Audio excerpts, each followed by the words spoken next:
It's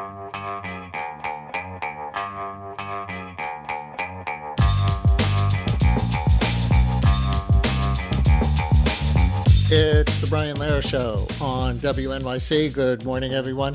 On this summer Friday, we've put together and lightly edited some recent favorite segments, including with Kimberlé Williams Crenshaw, Mason Williams, and Rossana Rosado about their new books and more. And we start with a look back at this past Supreme Court term and some of the decisions that you might have missed, like the one where the court ruled 6-3 that green card holders can be denied re-entry into the United States if they have merely been accused of certain crimes. They don't have to have been convicted. The immigrant in question had been accused of selling counterfeit shorts in New Jersey. Let's pick it up here. That case, known as Blanche versus Lau, is one of 7 contained in an article in The Nation about important Supreme Court rulings you probably missed by the nation's justice correspondent, Elie Mystal. Elie supports some of these rulings and opposes some of them, we should say. Elie, if you know his work, will certainly make his opinions clear. We'll also revisit some of the bombshell rulings you did hear about, like why Elie says the transgender rights case ruling goes way beyond sports. Elie Mystal is the nation's justice correspondent and a columnist. He is also an Alfred Nobler Fellow at the Type Media Center. He's the author of 2 books, the New York Times bestseller Allow Me to Retort, A Black Guy's Guide to the Constitution, and Bad Law, 10 popular laws that are ruining America. Elie, always good to get your take on things. Welcome back to WNYC. Thanks for having me, Brian. All right. Blanche versus Lau. Muk Choi Lau was a green card holder, a legal permanent resident who had briefly gone back to China, but when he tried to return to the United States, want to pick up the story from there? Yeah, Brian, first of all, I'm so thankful that you are highlighting this particular story, because it's honestly one of the worst decisions that happened in the last 2 weeks of the Supreme Court term, and most people missed it, right? So yes, this Chinese, born Chinese national who has an American green card, so he's a legal permanent resident, gets charged with a counterfeiting charge, right? It's a crime. It's a minor non-violent crime, but he's charged with a crime. He pleads not guilty, and he returns to China to visit family. And then attempts to come home to the U.S. As he is allowed to do because he's a green card holder. He's stopped at the border by border officials who refused to allow him re-entry into the country because of this pending charge. Now, at the time that he was denied, this is just a charge. He's not been convicted of anything. Indeed, he's pleaded not guilty to this charge. Nonetheless, he's denied re-entry and told that to get back into the country, he has to apply for re-entry as opposed to simply coming back because he's a permanent resident, right? They eventually parole him back into the country, specifically so he can resolve his court case. He ends up pleading guilty to the counterfeiting charge, which again is a crime, but that is not a crime, counterfeiting, that gets people deported, right? If you're a legal permanent resident, you can't be deported just because you've committed counterfeiting. However, because the man's status was changed from legal permanent resident to applying for reentry, counterfeiting is a charge that can get you denied a visa in the first place, if you will. And based on that, they kicked him out of the country. They deported him. He sued. It goes all the way up to the Supreme Court. And 6-3, the court rules that, yeah, that's fine, that you can deny a person entry, not based on a crime, not based on any evidence of a crime, but based on mere charges, based on mere allegations. That is enough to deny a person reentry to the country, and that you can be denied reentry even if you are a legal permanent resident. It is a gross and disgusting decision, and really shows just how extremist not only the Trump administration, but his cabal of justices on the Supreme Court. It shows how extremist they've become and how much they disregard even the basic tenets and spirit of the laws. You know, one of the reasons I keyed on this case is because it seems to me to have implications, at least, and you'll tell me if you think it establishes law in this respect, but implications beyond this case. Can someone be deported or denied reentry just because they've been accused of a crime, in this case, as you say, selling counterfeit shorts in New Jersey, without having been found guilty. And I read into this a little bit, and I saw that Justice Thomas wrote in his majority opinion that, quote, the government may regard a lawful permanent resident as seeking admission as soon as he committed a crime involving moral turpitude, even if the conviction occurred later, unquote, from Justice Thomas. So he really said it very explicitly right there, right? That expressly equates committing a crime with being accused of one if they don't have to wait for conviction to make that judgment, right? Yes, Brian, and I thought that that was particularly rich coming from Justice Thomas, who has been accused of a thing or two in his history, right? Justice Thomas and Brett Kavanaugh are two justices that know a thing or two about mere accusations. And yet accusations have not stopped them in their career trajectory. Accusations have not stopped them from holding inscrutable, unaccountable lifetime power. And yet, for the little people, for everybody else, a mere accusation by this government apparently removes even basic due process before the government is allowed to act against you. So I absolutely think it has larger implications beyond the case of legal permanent residence of a green card holders. But Brian, by the same token, we've already seen the lack of due process when it comes to people detained in these government immigrant detention centers or concentration centers, right? We've already seen the denial of due process, people rounded up on the suspicion of being an illegal immigrant, on the suspicion of being undocumented, on the suspicion of being out of status, and then denied their due process rights, and in some cases put on a plane before any lawyers have had a chance to plead their cases, right? So the lack of due process rights is usually not something that makes people riot in the streets, but it is kind of the definition of encroaching fascism, right?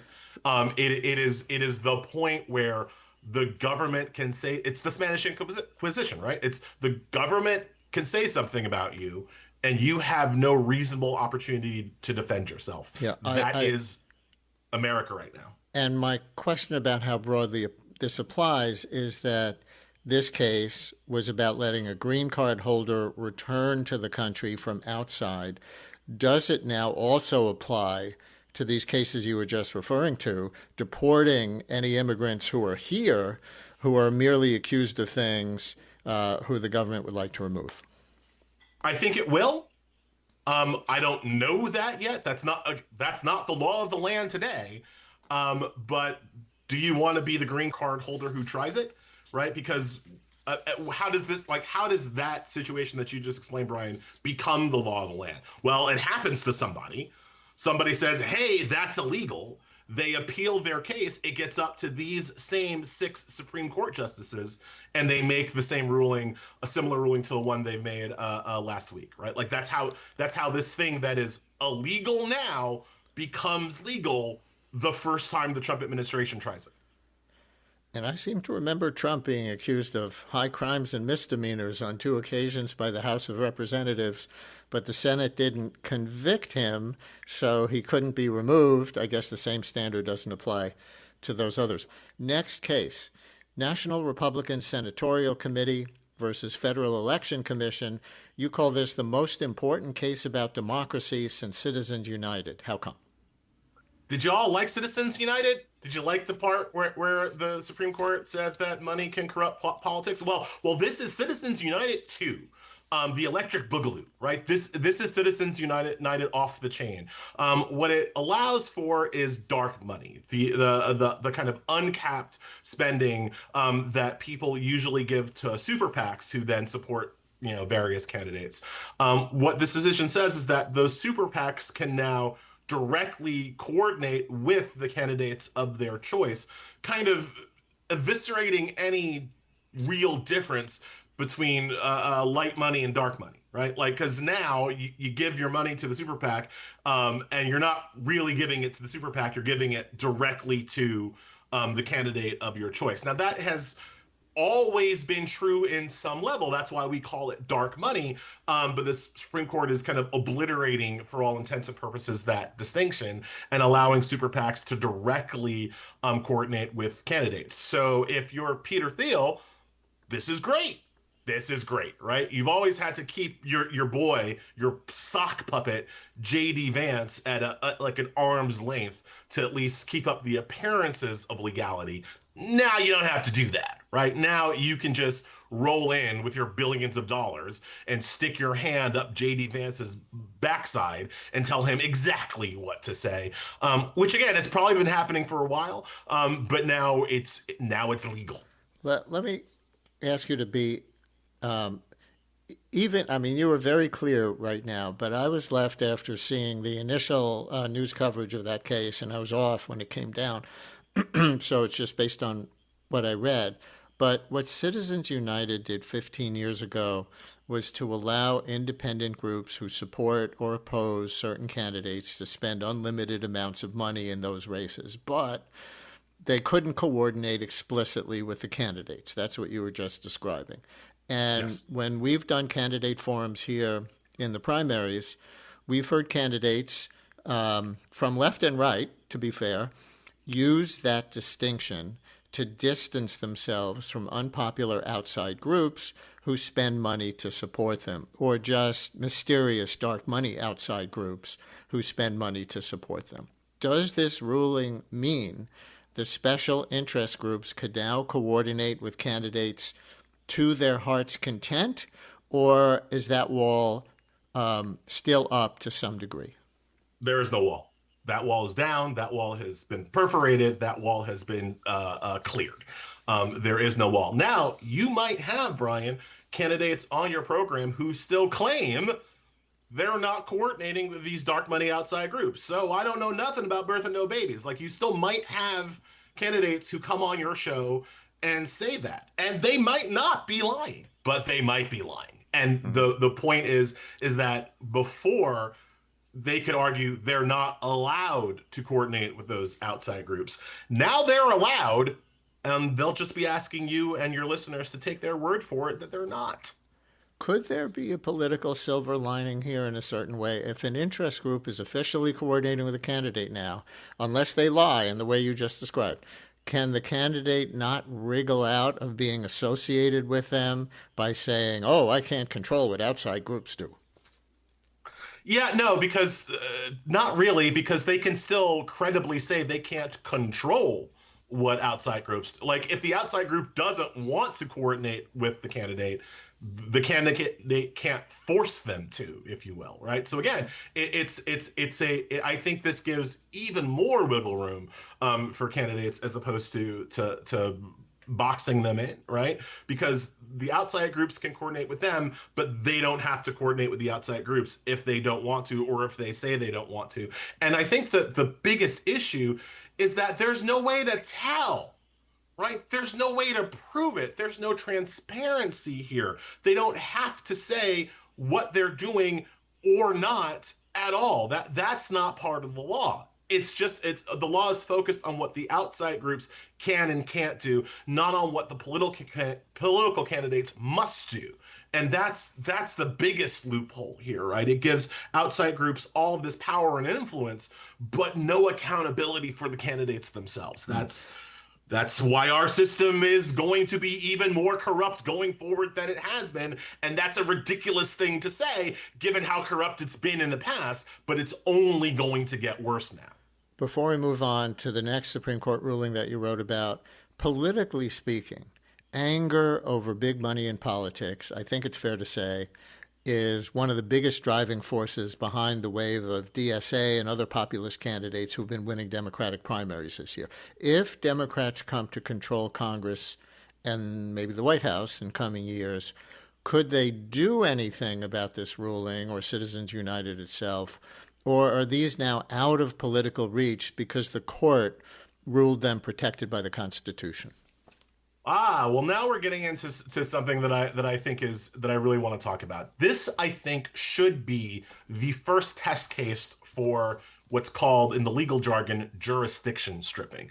That is the idea that the Supreme Court does not have the constitutional authority to be the sole and final arbiter on what is or is not constitutional, right? The theory is that Congress can write a law, say that the law is constitutional, and prevent the Supreme Court uh, from reviewing or potentially overturning that law. And I think, given the popular outrage at this rampant and rank corruption in our politics, if Democrats take back Congress and the House and the Senate, the first bill they should pass is a law overturning NRCC, overturning Citizens United, and saying in the law the Supreme Court's not allowed to review that. I think that should be our first test case. Now, Boy, that would be a huge change, right? Saying that the yeah, Supreme Court does not have the final say over constitutional questions.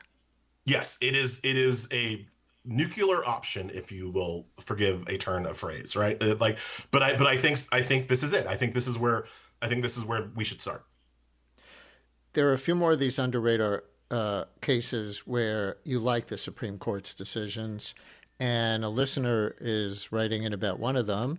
Listener writes, let's see, would Mr. Mystal please comment on Chattree versus United States regarding short-term surveillance of location data? So why don't you do that? You call this a massive win for anyone uncomfortable with the surveillance state. Tell us about Chattree versus United States. Yeah, this was a good case. This is 7-2, good guys win for once, in my opinion, of the good guys. And to me, the good guys are people who want the Fourth Amendment to exist, right? And the Fourth Amendment prohibits unreasonable searches and seizures, right?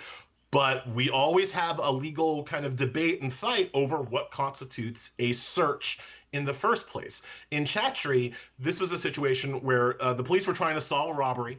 And to solve that robbery, they asked Google for location data within, like, I think it was 150 meters of the scene of the crime, right? So they wanted the location data from everybody's cell phones that entered into what's called a geofence of 150 meters around the scene of the crime within a certain period of time, right? They issued a warrant on Google. Google submitted to the warrant. They gave them the data, and based on that data, they were able to identify a potential criminal, and that person was eventually convicted largely on the strength of this geofence data. Well, the person who was convicted argued that that was an illegal search against him.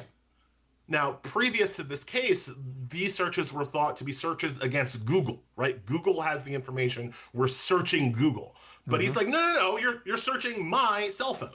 And that's how you got, and you got it without a warrant. You got it without my consent. You searched my data, and that should be actionable under the Fourth Amendment. And the court, 7-2, agreed. And that is huge because forcing the government, forcing the surveillance state to at least admit that they are searching you and not the big nameless, faceless ISP providers or whatever. Like, that is an important shift in the law. Whether or not the search is unreasonable is going to be still an open question. Like, the case got remanded, so we'll have a new motion about whether or not that search itself was unreasonable. But simply forcing the government to make a showing that the search was reasonable as to you, the cell phone user, as opposed to as to Google, the cell phone provider, that is a huge change and a big win for privacy advocates. Yeah, so and I think for everybody. Your location data, if you have it turned on, is at least now we can say a topic that's covered under the Fourth Amendment. Here's a text with a question about the political donations case. Listener writes, isn't the really terrible impact of the Super PAC ruling that this dark money now has full access to the discounts on advertising afforded to campaigns? Have you thought about that? I have not thought about that. Would they? That listener might be right. They might actually also have that ability. I mean, if they do, at least in that, to go back to your earlier hypothetical, Brian, at least then the candidate won't be able to say, I have no idea what they're doing, right? Like, that would be a way to tie the candidate to the dark money, if the dark money is getting the same ad rates as the candidate's campaign. because they shouldn't be able to get those ad rates unless it is at the behest of the candidate, I believe. But no, I haven't fully thought through all of the implications of the advertising rates. I mean, look, we're talking about billionaires. I don't think that they particularly care about playing, an extra the 8%. But yeah, that's another aspect of it for sure. Another ruling you like was in Watson versus Republican National Committee. This is generally known as the mail-in ballots case. You call it probably the best decision that Justice Amy Coney Barrett has ever written. We did cover this one on the show and it came down. But tell us briefly what you think the court got right here.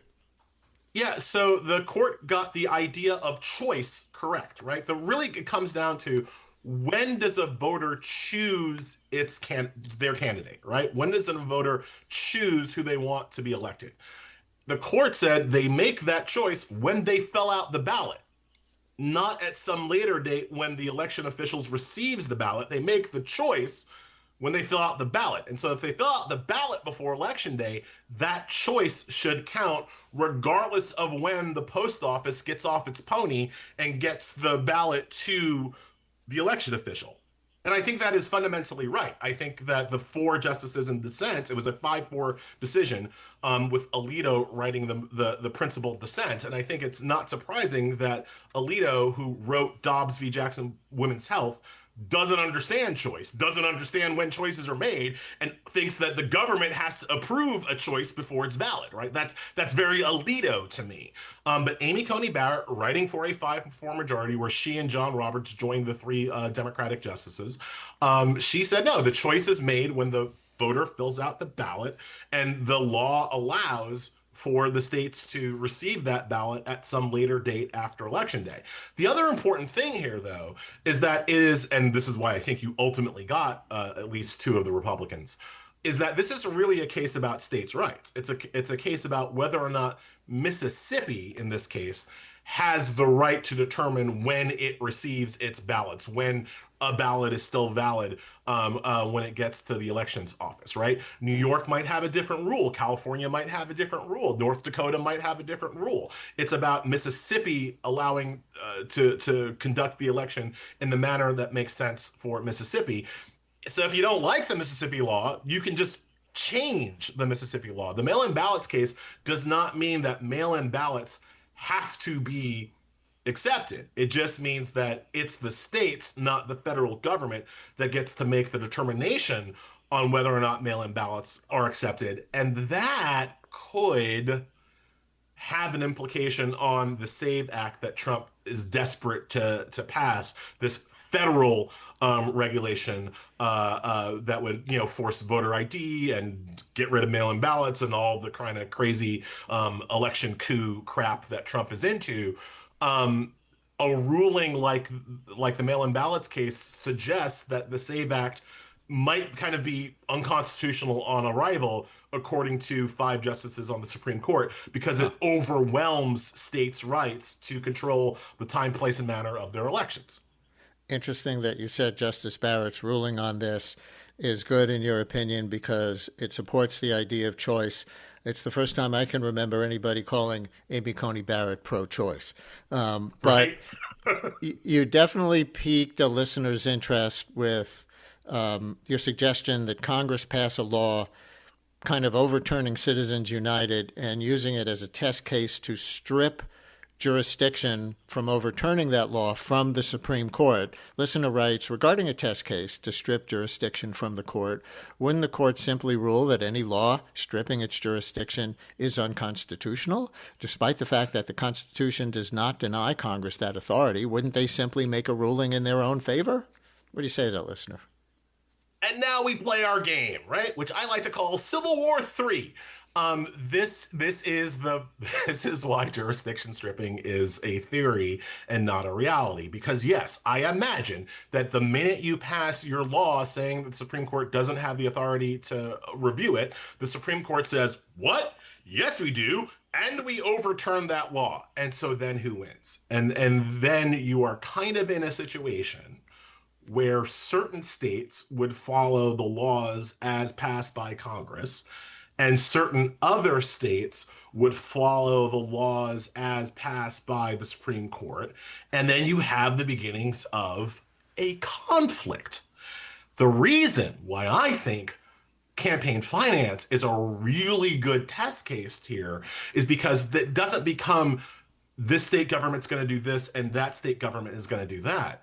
It becomes this candidate is going to do this and that other candidate is going to do that. And giving how much people abhor the open corruption in politics, it becomes a much more interesting political decision. I'm a candidate, I've got all this dark money, but my opponent is, following the law, following this theoretical law passed by Congress that eliminates Citizens United, that eliminates dark money. Am I going to ignore that law? Well, maybe the public will take that out on me. Maybe the public will hold me to account for that. And so you put yourself in a situation, again, I'm like, if it sounds like I am in 3D, 4D chess mode, like, yes. Yeah, you are in the weeds. Right? But in 3D, 4D chess mode, it becomes an opportunity for jurisdiction stripping to be accepted by the public and for the people against jurisdiction stripping to be punished by the public in electoral politics in a different way than just about any other kind of law or issue you can think with jurisdiction stripping, right? Like if you do it with abortion rights, you're just in a situation where blue states allow abortion according to the law passed by Congress, and red states don't allow abortion according to the overruling of that law as by the Supreme Court. And we're basically in the same situation that we're already in, right? But with campaign finance, I think it can be very different. Don't we already have some jurisdiction stripping laws that have worked in Trump's favor? Or you tell me, maybe these are in another category. But haven't we seen the Supreme Court rule multiple times, like I think maybe on immigration cases, that, we don't have the jurisdiction to even rule on this immigration policy of the Trump administration because the law that was passed governing it said it's not reviewable by the courts. Am I remembering that right? I think you're more thinking about gerrymandering cases where the court has repeatedly said that political gerrymanders are non-justiciable, right? This is Rucho v. Common Cause, where Robert says that if you are gerrymandering your state for political advantage of one party or the other, the Supreme Court can't review that case. And so that is a similar thing to what I'm talking about. However, the difference, of course, is that this is one the Supreme Court says, I don't have the power to do this. Oh, well, good luck winning an election ever again, Democrats. Nothing we can do. Sorry, right? Yeah. What I'm talking about is not the Supreme Court ceding power. I'm talking about Congress taking power from the Supreme Court. And that's very different.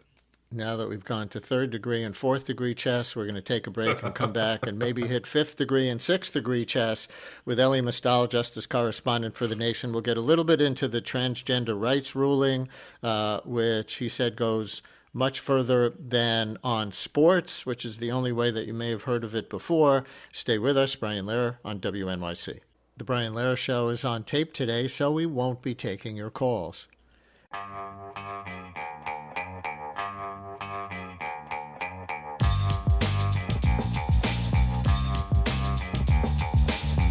Brian Lehrer on WNYC as we continue for another few minutes with Elie Mystal, justice correspondent for The Nation, who has written a lot about the Supreme Court decisions that came down in the last few months, including one that we've been going through some of the particulars of that were on 7 decisions that he said didn't get the headline treatment that maybe birthright citizenship and some others did, but that he thought were worth revisiting. I do want to get your take on the transgender rights ruling, which you wrote about in a different article. This is the one that allowed Idaho and West Virginia to ban trans women from competing in women's sports. Most of our listeners have probably heard about that ruling, at least the basics. But your article on that said the ruling goes way beyond sports. How so? There are two parts to the ruling, right? One is the Title IX claim. Title IX protects people from gender discrimination. The court ruled 9-0 that these trans women athletes had no right under Title IX. And that does not stop at the athletic field. Title IX protects against gender discrimination everywhere, in the workplace, in the public sphere. And the Supreme Court saying that they have no rights under Title IX means that that will be translated into the workplace and the public sphere. I think the court is completely wrong about the Title IX analysis because they were saying that that it's not sex discrimination. But it is, in my view, gender phenotype discrimination, which is already illegal under Title IX. The gender expression discrimination is you girl cannot be on the cheerleading team because you're not blonde and cheerleaders are blonde. The court has already ruled that that is discrimination under Title IX. I think this is the exact same thing. You, trans girl, cannot be on the team because you don't look like we want you to look, is essentially what they're arguing. And if you can do that on the athletic field, you can do that in the workplace. But the bigger issue is the 6-3 part of the ruling, which said that transgender athletes have no rights under the Equal Protection Clause of the 14th Amendment. Folks, I have reluctantly come to understand that advocating and defending trans rights is controversial for some people. I don't know why, but I understand that it is. If you think that you can take away somebody's equal protection rights, the literal right to argue under the 14th Amendment that they have the same rights as everybody else, and think that that just applies to volleyball, you're insane. That is not how this is going to work. And we have seen the blueprint for how they're going to do it with the affirmative action decision. If you remember, the decision overturning affirmative action technically was just about affirmative action and college admissions. But we've seen the Trump administration use that decision in, this is a point that was made to me by NYU law professor Melissa Murray. We've seen how the Trump administration has used the affirmative action decision in DEI hiring programs across the federal government to cut off funding from NGOs and other institutions who they allege practice DEI in some way that they can't even define. We've seen that decision metastasize across governments and across state governments. That's the same thing that's going to happen with this trans decision. So it's gonna start with girls volleyball, but it's going to end up in whether or not trans people have a right to exist in the workplace alongside everybody else. It is a disgusting decision and a gross revocation of basic constitutional rights for everybody, and it must be fought. There would be a very different kind of argument, though, right? Because a lot of people support a ban on trans women in women's sports because they think there's a biological unfair advantage there. And I know that can be debated, but in some cases that is the case. You can't say that when somebody's applying to be a lawyer or a nurse or something like that. So how could it be generalized in the way that you just predicted?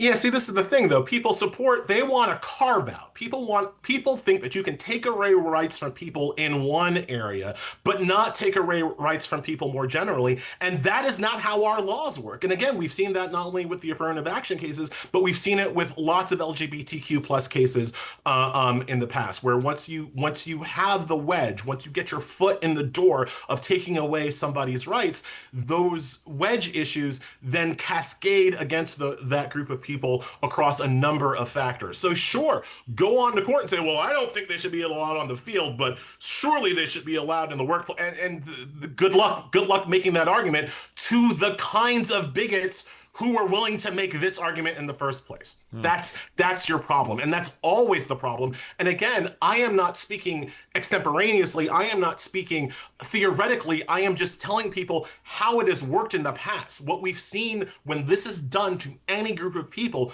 we see it never stays on the issue that got the initial victory. We always see it metastasize and grow and spread like a rights-eating cancer across numerous fields and industries. And the same thing is going to happen to transgender people here. It starts on the athletic field, but it's very soon. You're not going to be able to go to the bathroom. You're not going to be able to participate. You're not going to be able to apply to be a nurse. It's gonna infect our society, which is how racism works, which is how bigotry works, which is how sexism works. It infects things. It infects what you think you hold dear. It will take that away from you too. So while it seems to some people an easy case, so, well, we're just going to take away some of their rights in this one area, it never stays there. One thing that I think a lot of people may misunderstand about the sports ruling itself, and I heard a right-wing sports talk host on the day the ruling came down cheering, "Yay, that's it! No more men competing against women." But it's not that clear. Correct me if I'm wrong, because it allows states to make their own determination. So this was about Idaho and West Virginia, which wanted to ban people-born men from participating in women's sports, but around 20 states do not currently ban all trans girls and women from female sports teams. Different states and also different leagues have different standards. Like the LPGA allows in pro golfers in what they call ladies professional golf who are trans if they had gotten treatment early enough that they never went through male puberty. So states and leagues can still set those rules as they see fit. The Supreme Court did not bar them from doing that. Do I have at least that much right?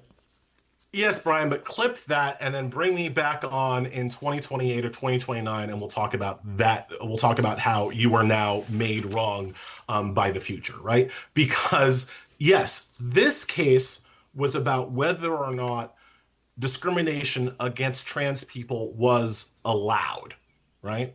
Can you discriminate against trans people in West Virginia, in Idaho, what have you? The next case is going to be about whether or not discrimination against trans women is required, right? So a blue state that allows trans people to participate. The next thing is going to be the government, the Trump administration, forcing those blue states, again, saying to those blue states, you can't allow that kind of diversity. And they will sue, and the court will be ruling on whether or not blue states are forced to discriminate against trans women. And that's going to be the fight we're going to have next. And guess what? You're going to lose it. So again, when I say this doesn't stay on the athletic field, I should also say this doesn't stay in West Virginia. This happens now in California. This happens now in New York, because that's going to be the next fight, whether or not discrimination is not merely allowed, but required. And that's what's coming next. I keep saying, the one other thing I want to say is that I keep talking about trans women because that's who the discrimination is happening against. You'll note that this isn't happening to trans men. Trans men are allowed to compete and be wherever they want, but it's only trans women that are facing this kind of discrimination, which again, to me, shows that it is a point and click equal protection violation, because trans women are not equally protected as trans men, even, to say nothing of cis women and cis men. Right. But and the other side, nobody seems to care about that. Go around with you and say, well, there isn't the same statistical, on average, biological advantage in that direction, but we'll let that argument play out. I really get sick of that argument because, look, I was at varsity football practice when I was a 14-year-old kid, right? And I got lit up. I got snot bubbles out of my nose from a 19-year-old kid who had been held back a year. Could I say, hey, ref, check that man's hormones? No, it's sports. It hurt. I got up and I competed again. And I think it is fundamentally sexist and patriarchal to argue that a girl can't take a hit. They can. That's part of a contact sport. But that's a different issue, I suppose.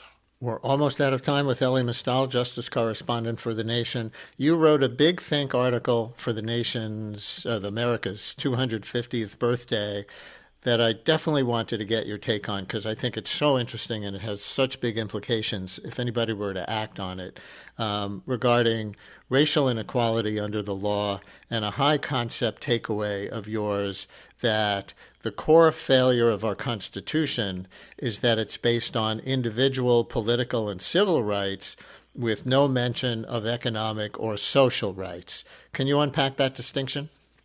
When you look at modern constitutions, that's constitutions that are written after ours. What you see is not just this kind of capitalist government, get out of my back, get out of my pocket, let me be who I can. What you see with modern constitutions is the inclusion of both social and economic rights, right? Rights to dignity, rights to habitability, rights to the environment, like all of these kind of soft rights that we need to live are actually put into modern constitutions in a way that our ancient, antiquated constitution did not contemplate, right? And that is its core failure. The way that I put it in my piece is that our constitution is all about negative rights, right? It's about what the government can't do, right? They can't do this, they can't do that, they can't take away this, they can't prohibit that. Our Constitution does not have positive rights, what the government must do, right? The easiest way to think about this is the right to vote, right? We have a bunch of stuff in our Constitution saying that the government cannot deny the right to vote on account of race, gender, what have you, right? We don't have a right that says you have a right to vote. That's actually not in the Constitution. We don't have a positive right to vote, and we don't have anything in the Constitution saying, and the government must make sure that everybody has a right to vote. There's no, and that's why the government can diminish the right to vote, dilute the right to vote, make it more difficult for people to vote. You should have a Constitution that says, no, you have a positive right to vote, and it's the onus is upon the government to make sure that right happens, right? And if you can think about that in terms of the right to vote, hopefully you can think about that in terms of across a number of areas. You have a right to health care, potentially, right? You have a right to habitability of your environment. You have a right to a living wage. You have a right to dignity. You have a right to equality, right? So if you think about positive rights. So Congress can pass such laws to that effect, but they're not guaranteed in the Constitution. All the government has to do is not affirmatively take those rights away. They don't have to do anything to make sure that those rights are accessible. And it's one of our core failures. Elie Mystal, the nation's justice correspondent and a columnist there. He is also an Alfred Nobler Fellow at the Type Media Center. He's the author of 2 books, the New York Times bestseller, Allow Me to Retort, A Black Guy's Guide to the Constitution, and Bad Law, 10 Popular Laws That Are Ruining America. Elie, thanks very much for today. Thanks so much for having me. Brian Lehrer on WNYC. Much more to come. Stay with us. The Brian Lehrer Show is on tape today, so we won't be taking your calls.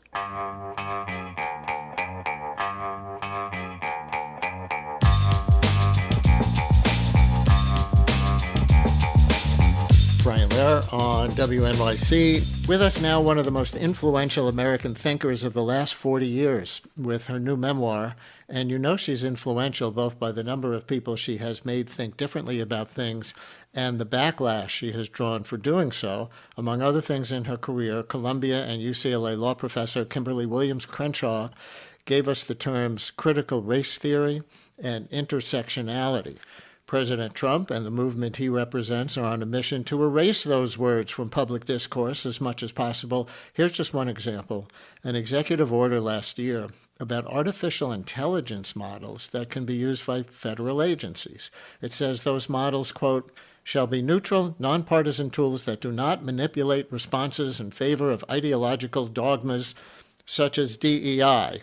By the way, it didn't mention any ideological dogmas of the right, but it continues, in the AI context, DEI includes incorporation of concepts like critical race theory, transgenderism, unconscious bias, you can't say unconscious bias, intersectionality, and systemic racism, and discrimination on the basis of race or sex, unquote, from that Trump executive order. And that's so broad, right? Trying to ban even the concept of discrimination on the basis of race or sex, in the president's words. But as you heard, he also included intersectionality and critical race theory on that list. So a little context of the moment.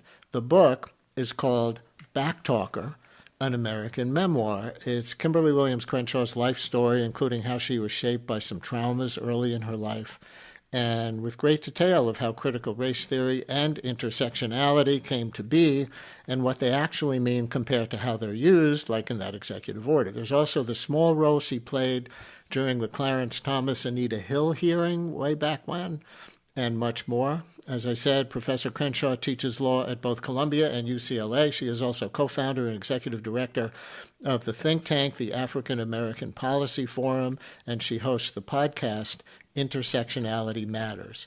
Professor Crenshaw, thanks for coming on with us. Thanks in advance for sharing your book with us. Welcome to WNYC today. Thank you. It's a pleasure to talk to you. There are so many places we could start, but maybe for people who've maybe walked by a bookstore and seen the cover of the book, is that you and your brother as kids on the cover? Yes, it is. It's my brother, who is Mantle Burt Crenshaw, and he was 8 years older than me.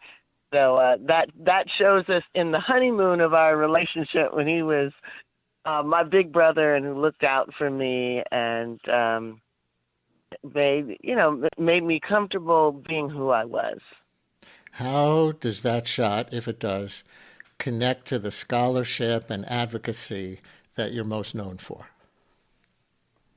Well, what I wanted the book to do, first of all, is to counter the misrepresentation of ideas like critical race theory and intersectionality as somehow un-American, as foreign, as an import from some other place, and ground it in the lived experiences of a girl growing up in the cusp of the women's movement, in the middle of the civil rights movement, and squarely in the 20th century and in the 21st century. So it's telling a story of coming of age of both myself, but of a consciousness around America and its race and gender hierarchies. On the development of critical race theory, you say it came out of a workshop in 1988 involving you and others. What was the context at that time? Well, at that time we were, I would say, a generation of scholars and students who were just entering the legal profession or law school, just as the former barriers of race discrimination and white supremacy were breaking down. Yet, as we entered these institutions that hadn't really changed other than admitting students of color in greater numbers than they had before. Can you give the listeners, because I think this would be useful, even now, the basic definition of critical race theory as you actually mean the term? Well, yeah, and let me say this first, because there is a lot of confusion about whether critical race theory is being taught in the schools. And too many times our focus on the definition of critical race theory forces us to obscure what the right says critical race theory is when they say it's being taught in the schools. So for them, critical race theory is conversations and instruction around race that addresses racial injustice, racial disparity, how race is viewed by those who have implicit biases. But even beyond that, critical race theory has been framed as teaching about the Montgomery bus boycott as an example of white supremacy, teaching about the Tulsa race riot as something that was motivated by racism. So effectively, anything that is about racism or racial injustice or racial power, told from a perspective that would suggest that that is unfair or un-American, has been framed as critical race theory. So I just want to be clear that I can give you a definition of critical race theory from a law perspective, but that is not what is being attacked under the ban on critical race theory, just to be clear. Now, when talking about the fact that racial disempowerment and inequality can happen without being race specific or without saying we're doing this because we hate black people or we want to exclude brown people. Critical race theory deals with the ways that inequality is structured into our laws, into our institutions, so that if you don't pay attention to race and racial unfairness, you can still produce it. So that's what critical race theory pays attention to. And if people are confused, the best example of critical race theory as a framework is just looking at what happened with the Calais decision and how now many state legislatures are using mapping and strategies. Just to bring people along, that's the Supreme Court decision that gutted much of the Voting Rights Act. Go ahead. Exactly. And so, you know, the act was gutted in the morning. By the evening, legislatures were finding tactics and strategies to break up black votes. Now, did they say we don't want any black people to vote? No. Did they adopt a skin color test to get access to the voting booth? No. Well, for some people, if they didn't do either of those things, that's the end of the question. There's no racial problem. Critical race theory pays attention to the different tools that can be used given the history that we've had, the distribution of voting rights, to enact greater forms of racial exclusion. That's what critical race theorists pay attention to, particularly when it's done through law itself. And how about intersectionality? Is it primarily a way of understanding layers of discrimination, or also broader in the sense of just describing the intersection of identities that any person might have? More specifically, it describes the intersection of power, where that power has been structured either along gender lines or race lines, and those lines come together to create specific differential burdens for people who are subject both to racism and to sexism or other forms of discrimination. A lot of people have been told that it is identity politics on steroids, or it is a framework to make white men into the new pariah class.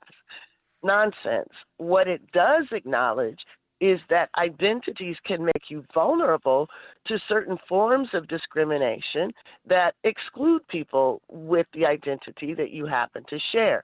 That is basically what anti-discrimination law is about. Intersectionality simply adds to that commitment the fact that you can be discriminated against on the basis of one or more bases at the same time. And again, just to put a point on it, a lot of the critics of intersectionality aren't really upset about the acknowledgement that you can be discriminated against based on two or more characteristics. In fact, when it serves their purposes, they make precisely those claims. There's a claim now by a white man against the New York Times. That's an intersectional claim. Now, whether it's real or whether he was really discriminated as a white man is dubious, but the point is that the idea of multiple marginalization isn't what upsets the right. What upsets the right is who they perceive it advantages and who they perceive it disadvantages. It's not about intersectionality per se. Timothy in Brooklyn, you're on WNYC with Kimberlé Williams Crenshaw. Hi, Timothy. Hi, good morning, actually. This is a privilege to talk to Professor Crenshaw. I just wanted her to know that her ideas around intersexuality has really helped me as a public health activist shape and frame interventions that specifically target Black, gay, and bisexual men in particular communities, because very often that vulnerable population of men, particularly during the time of HIV and AIDS, had to negotiate, gay white spaces as well as Black community spaces where those identities were not necessarily always supported and accepted. So in terms of our activism, it allowed us to shape interventions, to advocate thoroughly the needs for Black and bisexual men, and it has been thoroughly helpful. And I really appreciate the concept. Wonderful. Thank you so much for your work and also for calling in to clarify. Because I get these questions a lot. Well, is intersectionality just for Black women? Like, first of all, do you read? Because it is clear that intersectionality is about taking into account the ways that inequalities, the ways that marginalization have to be taken into account no matter what the context is if you're trying to address something that burdens particular populations. But because there's been such criticism, I think intentional distortion of intersectionality. It's been attacked. It has been excised, for example, from Florida's advanced placement curriculum, along with a list of all kinds of populations and topics that can no longer be discussed. So intersectionality was taken out, structural racism, queer theory was taken out, and critical race theory. And when the College Board was asked to defend its actions, it didn't say, well, we were under pressure from the right. We couldn't sell the course if we couldn't take it out. Instead, they said intersectionality was no longer useful. It had been subject to politicization, and it made no sense to include it in the course. Well, what you've just heard is how people make use of the framework. What you've heard is how our interventions might not be effective if we don't take intersectionality into account. So people all over the country and all over the world have been using this to do their work, yet the right wants to tell people that it's not a useful concept and take it away. This is an act of power and distortion. It's not an effort to try to respond to any real or significant threat, other than the threat of injustice going without being intervened against that intersectionality poses. Francesca in the Bronx. You're on WNYC with Kimberlé Williams Crenshaw. Hi, Francesca. Hi. Wow, it's really an honor to speak with you. So this is sort of just a thank you, I guess. When I was a school kid, I had a teacher who he was very careful to tell us the history was written by the winners, and so we needed to put a critical eye on whatever we were reading. So we had a history book, regular history book, and then he also had us reading The Strange Career of Jim Crow, for example, as supplementary material. Yeah. And this was way back in the 80s, and I really give him a lot of credit for that. And he didn't call it anything. He just called it history, So it was just American history. And I really, I struggle when I hear people complaining about teaching this. And then as a middle school teacher myself, I have passed this on to my students. And I'm really grateful that you have put words on this, because now I'm a therapist, and, I have clients where, maybe I'm working with a Black woman who is also on the autism spectrum, right? And to have this word intersectionality, to be able to describe and name and talk about and conceptualize the experience outside of just the traditional things that they're going to teach you in a standard, counseling program, is so important. This business of being able to name the thing is so important for people to, to be able to fully realize and actualize themselves, and for society to do the same thing. So I'm a fan, and I just want to thank you so much. Well, I want to thank you so much for another example that you've been given us, because, again, I think part of the distortion is to frame intersectionality as an abstract concept that was dreamed up in some ivy-covered, building removed from society. So the reason, actually, I took this up in the memoir is that I wanted people to understand the stories that gave rise to my search for a name that would capture the experience. So this is not simply a product of, thinking absent or apart from a specific context. So intersectionality, I think, is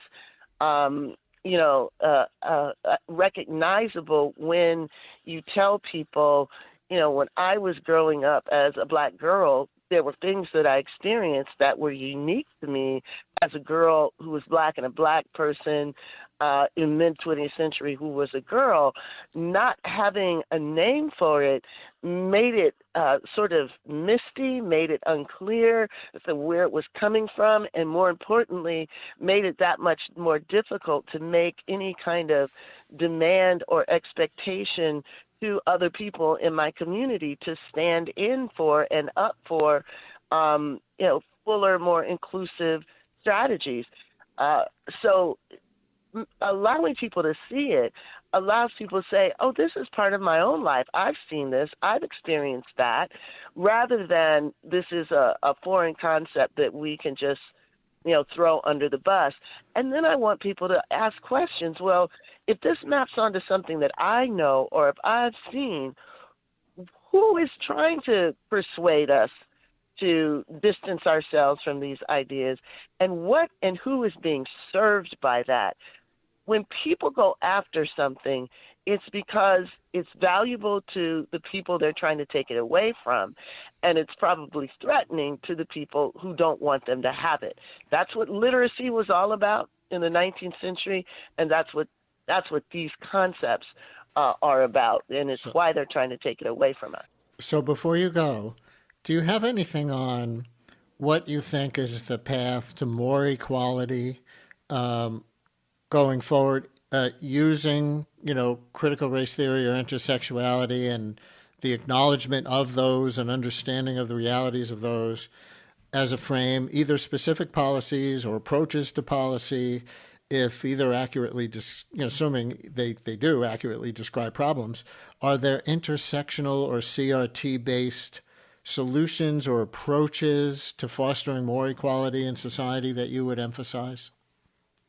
Well, I would offer in quick succession two ideas. One that I started with, which is we have to understand color blindness is being used as a weapon to bring white nationalist values and politics to the center of American democracy.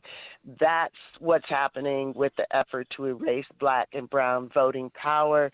That's what's happening in the effort to remove Black, brown, and other traditionally marginalized people from positions of authority.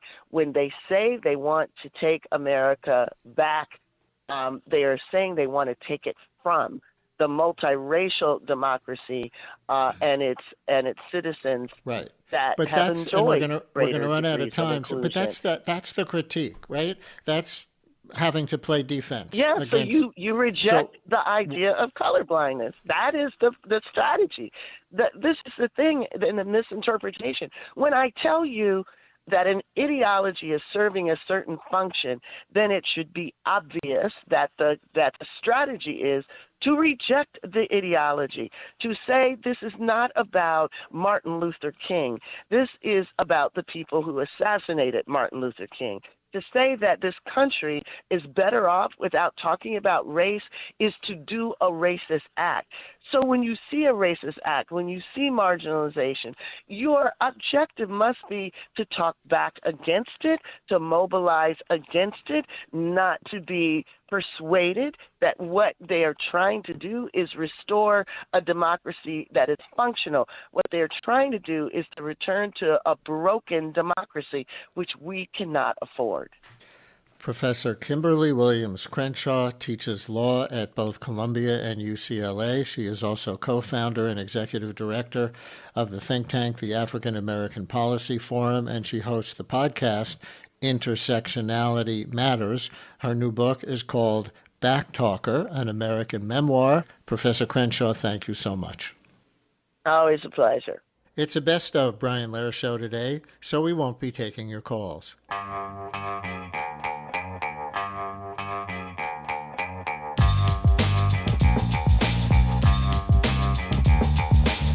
It's the Brian Lehrer Show on WNYC. Good morning again, everyone. One of the central issues facing New York City today, and you certainly don't need me to tell you this, and a big reason Mayor Mamdani was elected, deepening economic inequality. Historian Mason Williams joins us now to discuss his new book about this called City of Fortune, which I think we can say largely blames the city's response to crises from the 1970s through the pandemic. Mason B. Williams, historian and associate professor at Williams College, he doesn't own it, just happens to have the same name, says it's complicated. The very things that saved New York from collapse are the things that built the deeply unequal city we live in now. His question, running through 4 decades of city politics and policy, is simple to ask and hard to answer. Who was the recovery, several recoveries, actually for? The full title of the book is City of Fortune, Inequality, and the Making of Contemporary New York. And Mason B. Williams joins me now to talk about it. He was last on with us, maybe 3 of you remember, to talk about his 2013 book, City of Ambition, which was about Fiorello LaGuardia and New York's New Deal at that time. Professor Williams, welcome back to WNYC. Thank you so much for having me, Brian. I'm delighted to be here. Why this book right now? Well, it was some time in the making, and it did grow out of that previous work on the New Deal. I've always been interested in the relationship between capitalism and democracy in American history. The fact that we are trying to live and thrive together amid a system that generates great wealth, but also inequality. And what better place to study that than in New York? The book about the New Deal that you mentioned was interested in how working people and progressive political leaders built a city in which working people could thrive. When I was remembering just now talking about that book, it was about 95 degrees in the city, and one of the things we mentioned was the public swimming pools that are still alive and doing well, and Mamdani just jumped into, I gather, to mark the opening of A Legacy of the New Deal. At the end of that book, I telescoped forward to the fiscal crisis of the 1970s, where public institutions like daycare centers cut back, even policing was cut back sharply in the 1970s, and there was this imposition of an era of austerity. The city in which I was writing that book about the New Deal was Bloomberg's New York. And this was manifestly no longer a city that was simply impoverished in the way it had been in the 1970s. Instead of those sharp cuts to the police, you had stop and frisk, the seemingly imperious Ray Kelly, who struck me at that time as almost a second coming of Robert Moses in some ways. You had a city that was opening new parks, but they weren't Orchard Beach in the working class Bronx. They were the High Line and Brooklyn Bridge Park, which were tied in with real estate development. So there was this public ambition again, but a very different sense of the public. And I wanted to make sense of how you got from that moment of crisis in the 1970s to recovery but persistent inequality in the early 21st century. So it's not about the fact that there was fiscal austerity in response to the fiscal crisis, because maybe there was no choice. The city by law has to balance its budget each year, and the crisis was real. It was how the city rebuilt that you say has wound up deepening the inequality, correct? I think that's right. The 70s response does matter quite a bit. I would make a couple points about the fiscal crisis. One is that the budgetary crisis itself was only one symptom of a much larger crisis of city institutions that predated the fiscal crisis of 75. There are protests against the school system, its inequalities and its segregation. The housing stock is starting to decline by the late 1960s. There are protests against policing, over-policing and police violence, especially against Black and Latino New Yorkers in the 1960s. So in a certain sense, the story I'm telling is less one of a deepening inequality, because there was plenty of inequality in New York in the mid-20th century also. There's a reason all those protest movements arise in the 50s and 60s.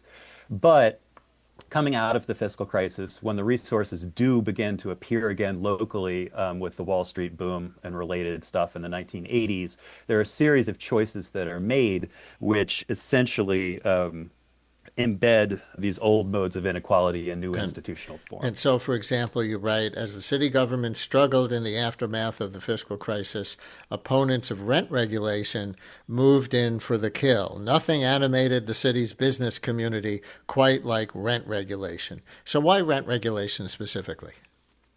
Well,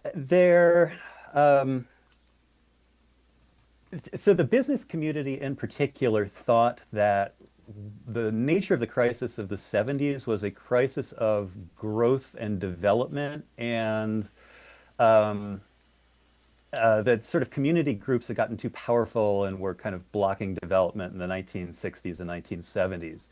I was thinking, apropos of Mamdani's, or I guess the Rent Guidelines Board's rent freeze, just how remarkable it is, whatever you think of the wisdom of that decision, and it's a very complicated topic, and there are lots of good arguments on all sorts of sides about it. But the fact that rent regulation persisted in New York through this era of business ascendancy, against, in the mid 70s, it's David Rockefeller who's leading the opposition to it. Reagan tries to get at it. Donald Trump in the mid 1980s launches this, huge broadside against it. And I understand Trump as a real estate guy, but of everything the business community might have targeted while the city was on its knees, why was that the fight they cared most about?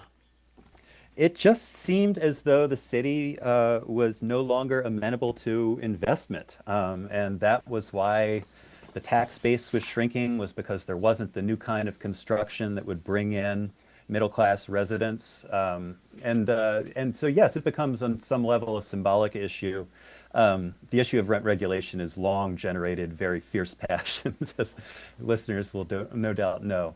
But yeah, it became a leading emblem, and both for the construction unions and the building trades and up to developers, a very important reality in the struggle for the city from the 1970s forward.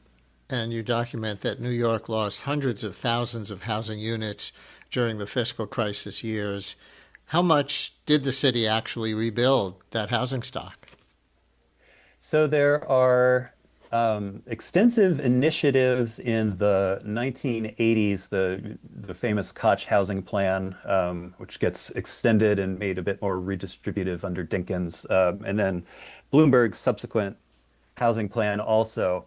I think one of the things that people miss about there's this big debate now about why the city wasn't able to, why America in general isn't able to build the amount of housing that it needs. This is the so-called abundance argument about the housing crisis. What happens in New York is that there is a lot of new demand for, from the upper middle class, professional managerial classes for housing. And the city housing market responds to it less by new construction and more by recycling that existing rent-regulated housing stock into, refurbished units, well located, and that's a gentrification story. At the same time, working class incomes fall to the point where they're not high enough to stimulate new investment in housing without government subsidy, which is why plans like Koch's are both so important, but ultimately inadequate to the task of building the amount of new housing the city needs, especially in the context of declining federal and later state investment in housing. My guest, if you're just joining us, is Mason B. Williams, historian and professor at Williams College, who has a new book called City of Fortune, Inequality and the Making of Contemporary New York. It traces policies that began in the 1970s fiscal crisis era through today, or through the beginning of the pandemic, at very least, as contributing to the inequality that the city is dealing with to the nth degree right now. So we've talked about housing a bit. We've talked about policing a bit. I think it's fairly well accepted now that broken windows policing under Dinkins, then Giuliani, and what it evolved to how it evolved to the stop and frisk, massive numbers under Bloomberg, exacerbated inequality, and public schools are the third institution at the center of your book, and you connect the fights of the 1970s and 80s directly to school desegregation battles and to white parents organized opposition to them. That story, I think, usually gets told about Boston. Make the case for why it belongs at the center of New York's history and inequality of today, too. That's right. The story here is from inequality structured primarily by residential segregation to inequality shaped by the range of choices available to more affluent parents and children in the context of having developed, in an extraordinarily interesting and complicated way, a much wider range of options, these new, small, innovative schools. So people might or might not know this. Perhaps the largest single day protest action of the civil rights era was the New York City student school boycott of February 1964.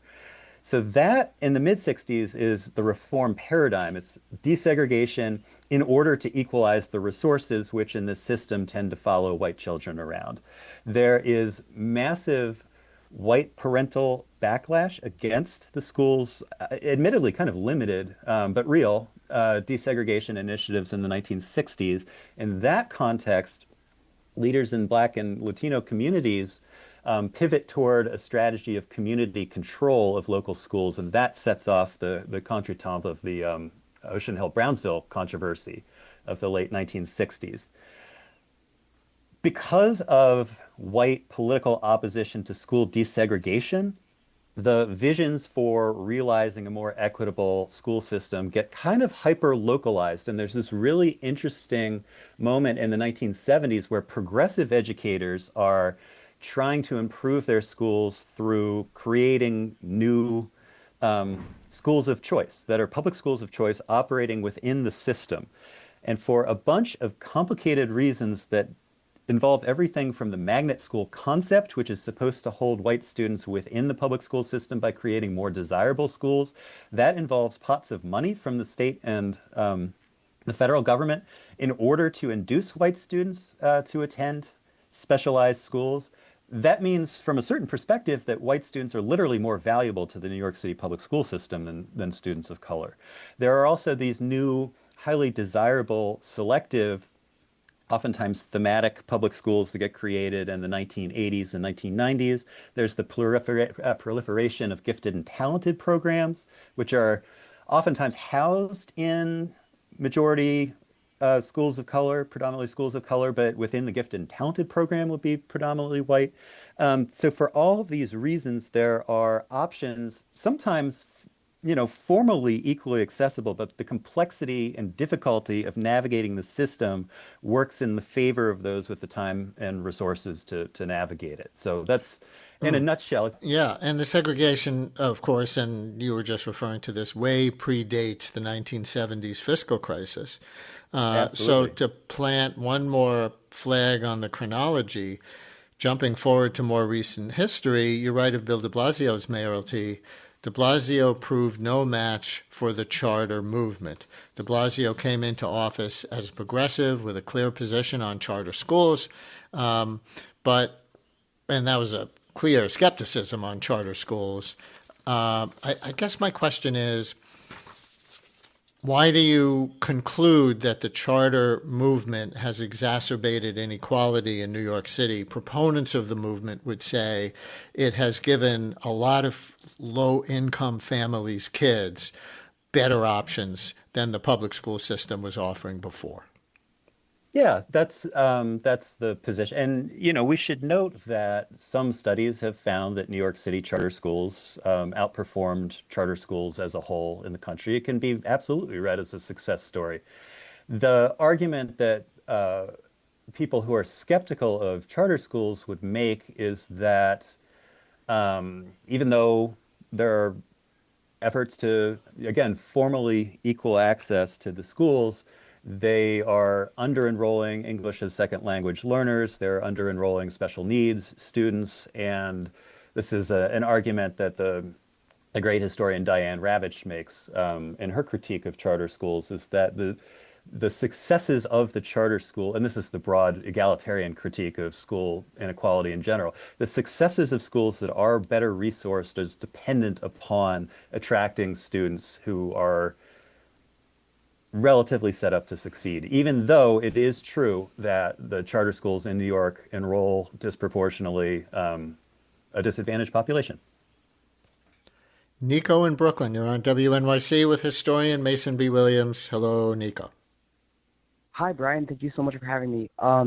And so I had a question for your guest on the effect of historic preservation policies on the availability of housing stock.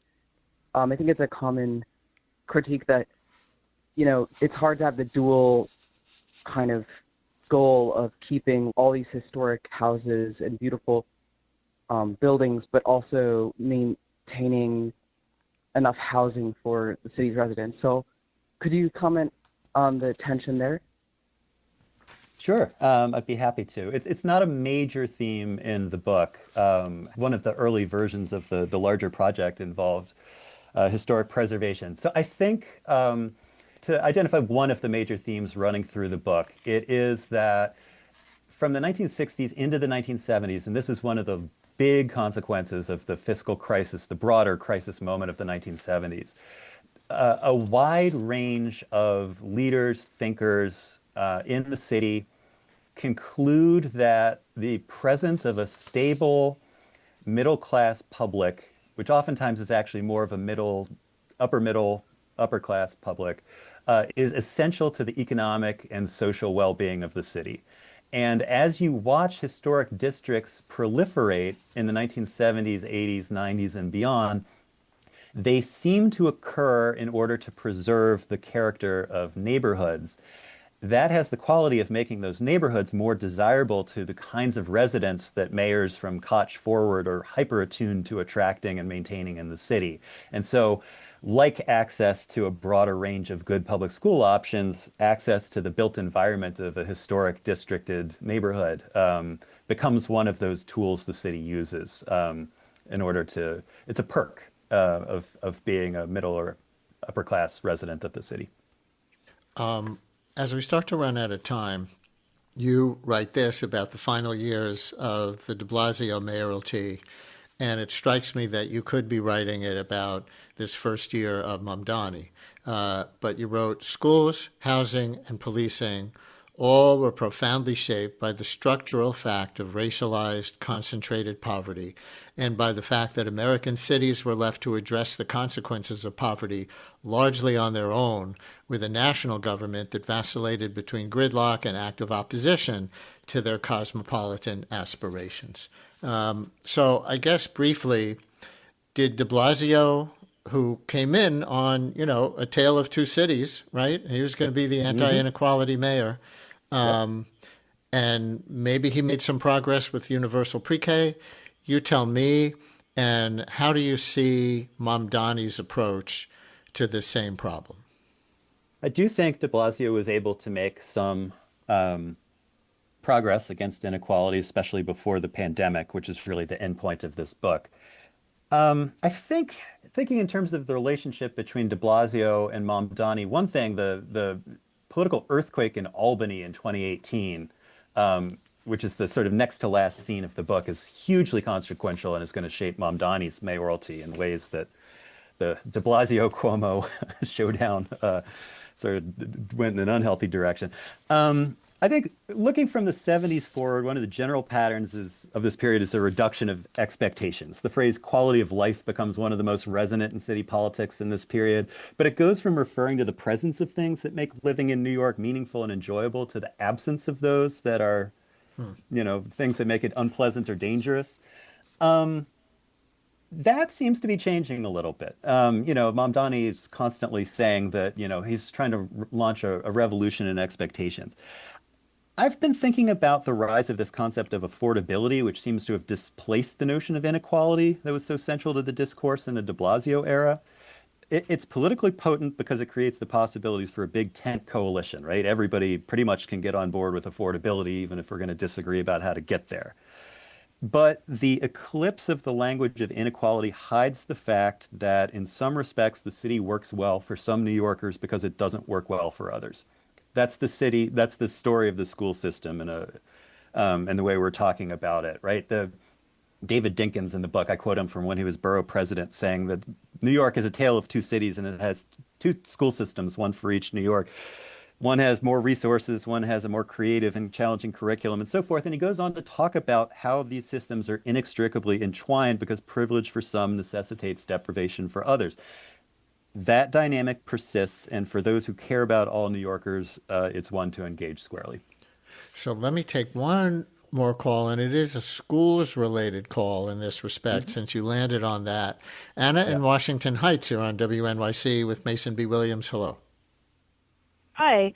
I've worked in a number of network charter schools, and I absolutely believe that they exacerbate inequality, they siphon off resources, they decimate or particularize, I don't know what the word would be, but like they explode the core neighborhood community group that was fostered by one local unified public school system. I haven't seen Mamdani take the kind of aggressive anti-charter or keep charters down, posture that de Blasio took, maybe just because there's not the same policy debate happening in Albany or something like that right now. But plant that one in the present for 30 seconds, and then we're out of time. I think it's sort of similar with the policing story, is that during the pandemic, coming out of the pandemic, there became these kind of, what would you refer to them as, kind of ghost issues that were at the center of concerns about equity in the city before the pandemic. But for a variety of reasons, the tasks became so challenging during and after the pandemic, and the politics of it sort of swung a little bit. I think this is worth raising because if you are concerned with equity in New York, these cannot remain ghost issues forever. There are still inequalities in education, there's still inequalities in policing, and those are going to be more difficult fights in a lot of ways than some of the issues that Mamdani's taken on so far. Mason B. Williams, historian, associate professor at Williams College, and author of City of Fortune, Inequality and the Making of Contemporary New York. Thanks so much for talking about your book with us. It was a pleasure, Brian. Thank you so much. Brian Lehrer on WNYC. More in a minute. It's a best of Brian Lehrer show today, so we won't be taking your calls.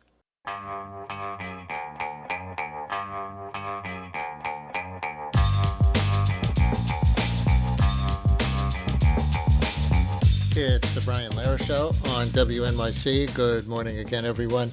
People in New York journalism circles know my next guest as the Emmy Award-winning and Peabody Award-winning former editor and publisher of El Diario La Prensa, the city's oldest Spanish-language newspaper. She was also a WNYC intern on her way into the field. People in government and criminal justice circles know her these days as Governor Kathy Hochul's commissioner of the Division of Criminal Justice Services. And maybe you just know her if you're from the Bronx. Rossana Rosado has a new memoir out now called Bronx Attitude. I used to call you Rossana as a journalism colleague. Now I guess I should call you Commissioner. Welcome back to WNYC. Thank you, Brian. So good to be back. I actually was surprised to see in the book on page 101, I didn't know it was coming, that you were a WNYC intern. That was before I was here. So what kind of internship did you have, and what did you get out of it? Something good, I hope, at the time. Oh, it was actually wonderful. It's when the city actually owned the station. We were in the municipal building. I don't know if you still are, No. but the offices were on one floor, and then the studio was all the way in the tower. So it was an unpaid job, but they paid me in 2 rolls of tokens a week because I lived in a double fare zone in the Bronx where I had to take a bus to the train.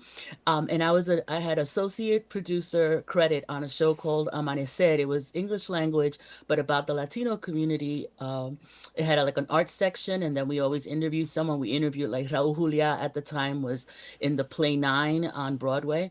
And so as this intern, I got to write the script, serve the coffee, go upstairs to the tower, escort guests onto the show. It was a TV show. So I got a lot out of it. It was the early days. I want to say it was 1983. And it was kind of the 1980 census had predicted that the 80s would be the decade of the Hispanic. And so it was kind of in those early days. I think we were I think the 90s became more of the decade, but I got great experience. I was there for 6 months. We did 13 shows, and then I went to work for ABC, All News 88 radio. and all you got paid in was subway tokens. Tokens. What's a subway token? I'm kidding. The WNYC story you told in the book was about your interview as an intern here with the actor Raul Julia, who you just mentioned, that came up later when you were at, I think it was CBS, in the Yes. context of Puerto Rican actors playing Italian characters and Italian actors playing Puerto Ricans. Would you like to tell that story? Sure. It was the guy who did reviews. I think he might, well, the station closed last year, but he was still there till the end.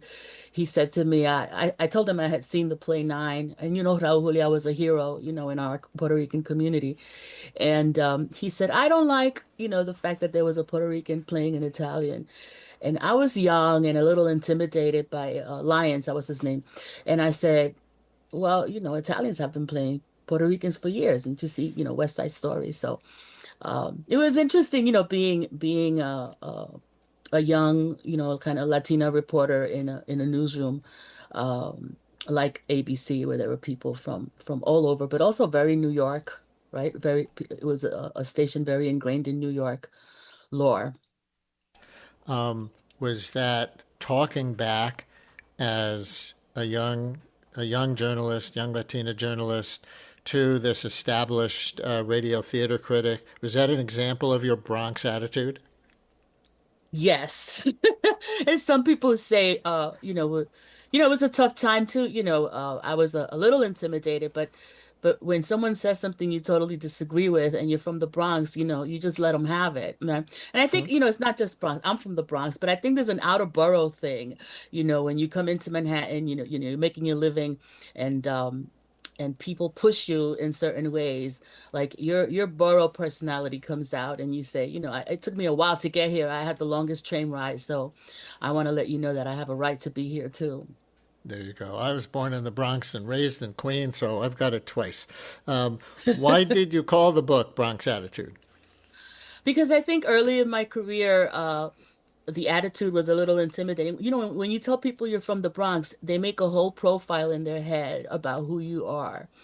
The toughness, the streets, whatever they saw in media. And I was actually, I grew up in a very sheltered family, surrounded by family. I talk about in the book how my grandfather bought these houses, and we grew up in the driveway, protected by all the adults around us.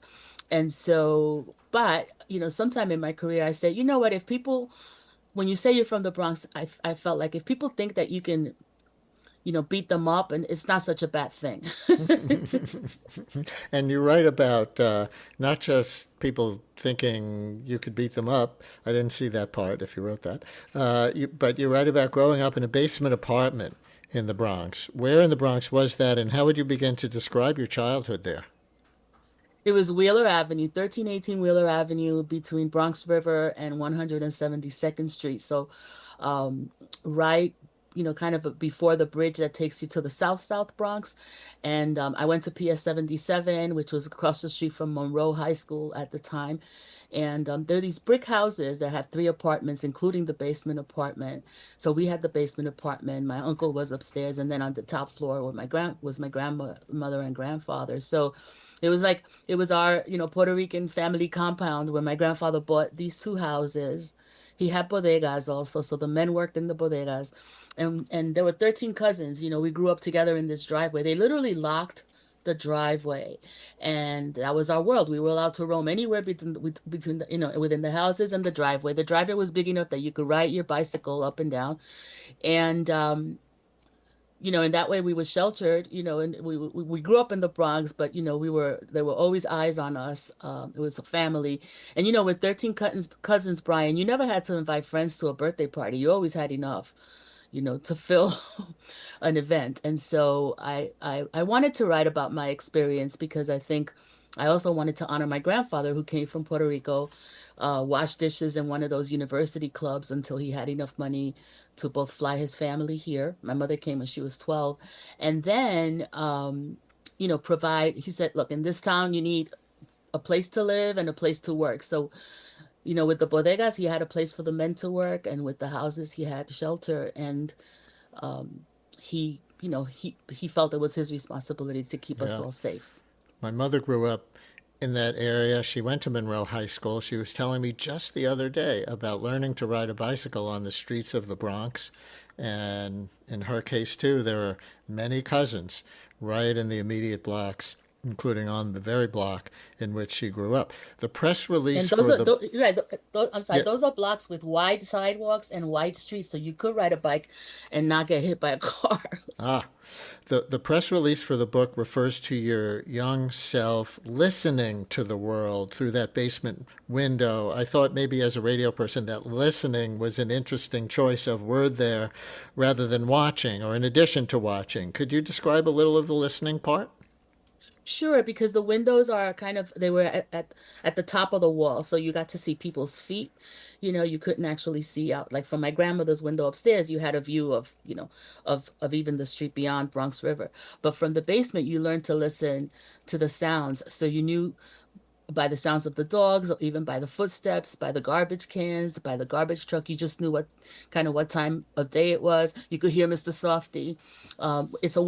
We grew up was a one-way street, so there was more control than on a two-way street. Mm-hmm. And as a child, interested in everything, I learned to identify the sounds and to time my egress from the building so that I would either miss my grandfather or miss my father, and get my way. I talk about when I was only 5, but I was like, I want to get upstairs because my grandmother had a better breakfast than what my mother would prepare downstairs. And so, you could go from apartment to apartment and, get the meal that you wanted. You open the book with a page of "Who am I?" one-liners, a few of them for our listeners' benefit. I am a bowl of rice and beans. I'm a mix of cultures, flavors, and sounds. I'm a voracious reader and a book snob. My life has an eclectic soundtrack. I love music. I hate noise. I despise insincerity. I am the White House and Sing Sing, and I am Lincoln Center in a long black skirt. Sounds, Rosanna, like you've had to do or wanted to do a lot of code switching in your life. Would you put it that way? Yes, absolutely. You have to, code switch. I think that's part of us as New Yorkers too. We kind of match and paste to who's in the room, but also that refers to also being from the Bronx, from being from the outer boroughs, and sometimes trying to fit in, and then sometimes just saying, I'm here, deal with it. But because of the job, because I kind of grew up at El Diario, in journalism. When I became publisher, I was thrust into this world of the power breakfast rooms and the beautiful spaces in New York where you get to hobnob with people who are not from the Bronx. And so you're code switching all the time, almost to the extent where you can lose track of who you are, because journalism in this country is by and large blue collar, right? Or used to be, I want to say, used to be. Used to be. The way, right, what it was for me, for my career, in the days of Jimmy Breslin and, folks who were kind of, really hitting the street, interviewing people, not doing just, internet searches, right? And so I came from that, and I love that, but that made it harder when I was a publisher to be in this, in kind of some of these rooms that, I had never been in before. I remember going to a room, to a boardroom of a banker when I was working with the partnership for New York City, and they thrust me into these spaces that I had only seen in movies, and I'm like, what am I doing here? So I would always think, and especially in those breakfast rooms, those power breakfast rooms where you go early to be seen, I would always think of my grandfather and his brothers, washing dishes in those clubs. And I said, well, they did that so I could be here, so I have to make this count. But sometimes, it is intimidating. The New York power structure is intimidating. The book is called Bronx Attitude. Rossana Rosado is the author. And writing about your early days at El Diario, you confess that you, though a daughter of Puerto Rico and Puerto Ricans, had to learn to do journalism in Spanish because your main language was really English. Did you grow up bilingual to any degree? Yes, we grew up bilingual. I spoke Spanish at home. But, when I went to El Diario, I realized the Spanish I learned at home was a conversational Spanish, and the Spanish I needed to write journalism was different, right? Than the way I had learned, to write in journalism school. And also, by the way, journalism school doesn't prepare you for the streets of New York. I remember when I think I told the story in the book when I went to cover my first fire, and there's no course on covering a fire in New York City. In journalism school. So the photographer who was with me, who was an older guy, he said, listen, talk to the guy with the big hat when he's not busy. That's the fire marshal, and he'll give you all the information. And so it's funny how you learn on the street, in intense circumstances, because if you talk to the fire marshal before he's ready to talk to you, he's not going to give you the information. There's an apocryphal story that I've heard by journalism professors that they tell to New York journalism students that probably never happened, but it's the story of a journalism student who was assigned to cover something at City Hall. But they came back and said, well, there was a fire at City Hall, so there was no story, so I came back. Well, that reminds me of my first story. They sent me to the Bronx to cover the story of a woman who was walking barefoot because she had made a promise to all the gods so that to get her son out of addiction. But while I was, this is my very first assignment on Alder Street in the Bronx. But while I was there was a raid of the numbers guy, the bolitero, and the same mothers who were protesting the drug stuff were incensed that they had arrested the numbers guy because, they didn't make the connection between all of that, that economy, right? They were just like, this is the guy who can let us hit the number and, and get rich. So that became my first story for El Diario. How about that? So you wrote that you were fascinated at El Diario by how all these nationalities came together in one workspace, but also that there was so much conflict in that newsroom, battles between factions that were political, generational, journalistic, and patriotic. You use all those words. Let's take one. What do you mean by patriotic in that context? Well, as an American, right? I'm an American born and raised. I'm a Puerto Rican born and raised in the Bronx, and I go into a newsroom where patriotism, also, which is a term I associated with being American, but it also applies to people from all over the world, and it's all over these Latin American countries. And in Latin America, it was a little surprise to me because we don't learn this in high school, even college here, unless we go out of our way to study the history of all these countries. I mean, this is what makes me so happy that this year we had the World Cup here in the country. And that people can can learn more about the world.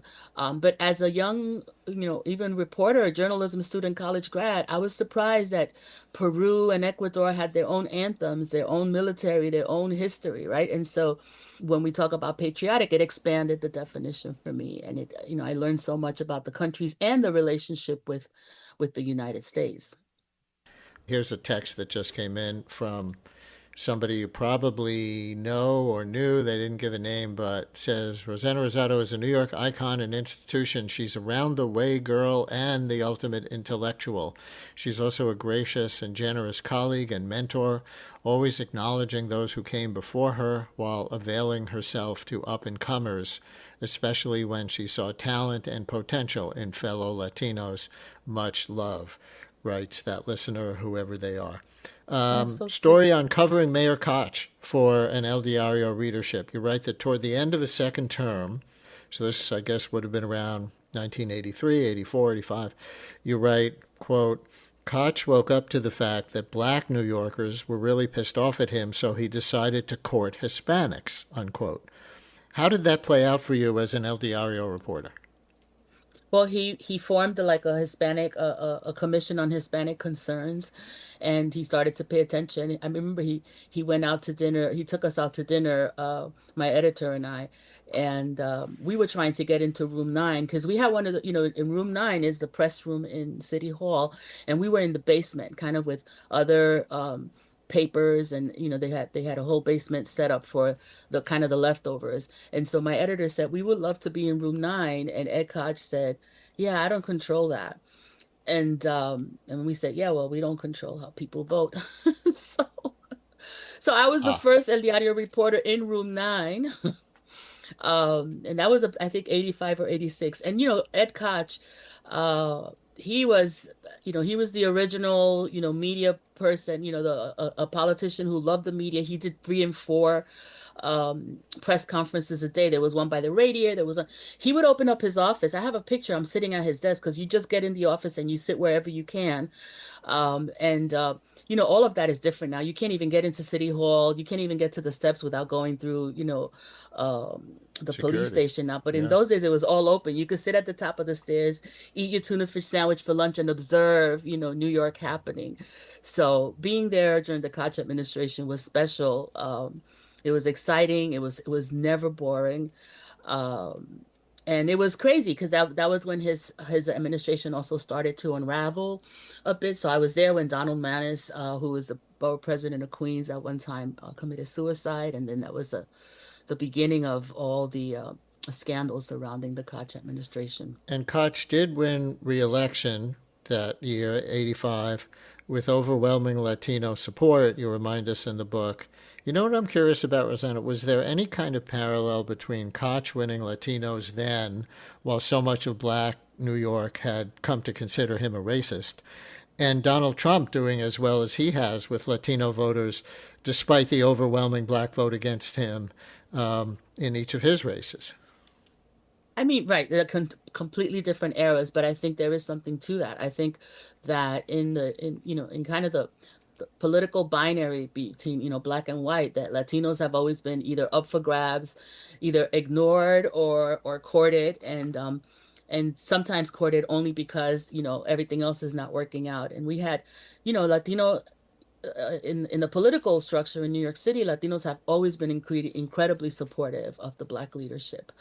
But I think it's felt by many people in the Latino community that wasn't always reciprocated in those days. And so Koch hit on that note and said, I'm going to court these. And, he hired Luis Miranda as his advisor of Hispanic affairs, and had this commission on Hispanic affairs that would deal with issues. Maybe better known now as Lin-Manuel's father. As Lin-Manuel's father, yes. So we all have part of that history. And in the end, I believe the Latino community benefited from some of that kind of laser-focused attention. But I want to say also it didn't affect our relationship with the Black leadership because we were always, looking to build coalitions, and we came from the same neighborhoods. We had a lot of affinity. Erica in East Harlem, you're on WNYC with Rossana Rosado. Hi, Erica. Good morning to you both, and congratulations on your book, Rossana. I think that one of the things that's often missed in the New York City narrative is how El Diario has been such a rebel daily against what's, considered like the white dailies. And, I think about one of many moments like when Bloomberg engineered his third term and El Diario called that out and other papers kind of just folded in line. But I was hoping you could kind of speak a little bit more to what you talk about in the book about how under your leadership, El Diario, you and El Diario were a player in the Sotomayor nomination. And chapter 1 of the book, I will point out, Erica and everybody, chapter 1 of the book, though it's about Rossana's life, is called Sonia Sotomayor. And Rossana, we have about 2 minutes left, so give Erica a 1-minute answer, and then I have one final question about your current job. Okay. So, the 2009 was a special year. We had honored her that spring. We were behind the scenes, we were playing a strategic role in making sure that people knew her record. We knew there would be an opportunity for a Latino justice, and we wanted it to be a New Yorker, and we wanted it to be a Puerto Rican, and we wanted it to be Sonia. But we had to do a lot of work behind the scenes, and so El Diario was key in making sure that we covered her history. We worked with at the time Nidia Velázquez, Congresswoman, and Charles Schumer to make sure that there weren't a slate of names, that there was one name. And so I think it was that moment in journalism where you're not just telling the story, but you're endorsing the story, and that's always a delicate place. But it was like, we cannot be objective in this moment where we're about to make history. And so I tell that and an opinion columnist, you were allowed to have an opinion there, right? Officially. Correct, right, while staying out of the newsroom's way. The book is called Bronx Attitude. It's a memoir by Rossana Rosado. By the way, here's a text from a listener we'll end on. Bronx born and raised. Hear how you speak about journalism, and it's how I begin to feel about New York entirely. This city has become a clout cloud of its own making. I've made an active choice to stop code switching and watch people's perspective of me dissolve when that Bronx hops out. Did you want to say one last thing you were trying to get in there? No, I just want to say that BronxAttitude.com is my website, and you can get the book through the website. And I want to say that the main reason I wrote this book is I want people to tell their stories. I want them to know we were here, and I want to honor our, the people who brought us here. The original, immigrants who came from all of our countries. I think it's important that people know that we're part of New York history. Thanks, Rossana. Commissioner, good to have you. Thank Brian you, Lehrer on WNYC. That's the Brian Lehrer Show for today. Produced by Mary Croak, Lisa Allison, Amina Cerna, Carl Boisrond, and Esperanza Rosenbaum. We had help today from Sasha Linden Cohen. Our summer intern is Mariana Schultz. Zach Goddard-Cohen produces our daily politics podcast. Megan Ryan is the head of live radio. Juliana Fonda and Milton Ruiz at the audio controls. Have a great weekend, everyone. We will be back live on Monday. Stay tuned for all of it.